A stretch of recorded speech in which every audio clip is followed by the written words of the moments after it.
मैं लोगों का आश्चर्य देखकर अबे यार, लेकिन यार उनका क्या जो काम करना चाहते हैं।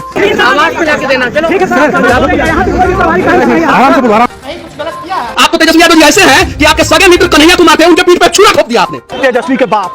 गरीब जनता के ऊपर कोई भी संकट आता है तो अक्षय कुमार चुप नहीं बैठता है। अभी बिहार के मजदूर के तमिलनाडु में पिटाई किया, इसके ऊपर मनीष कश्यप कई ऐसे आवाज उठाया। इसी मुद्दा पर तेजस्वी यादव FIR दर्ज किया मनीष कश्यप के ऊपर। ये देखकर अक्षय कुमार मनीष कश्यप के सपोर्ट करते हुए तेजस्वी यादव के मुंहतोड़ जवाब दिया है। उन्होंने कहा है कि बिहारी मजदूर वास्तव में हर जगह पिटाई खाता है, बिहारी मजदूर के हर जगह भटकना पड़ता है। गरीबों के आवाज उठाना क्या गुनाह है? मनीष कश्यप गरीबों के आवाज उठाया है, उसके ऊपर FIR करना गलत बात है। अक्षय कुमार कहा है कि बिहार के अगर बदलना है तो हर व्यक्ति के स्वतंत्र मिलना चाहिए, हर व्यक्ति के यहाँ पर आवाज उठाना चाहिए।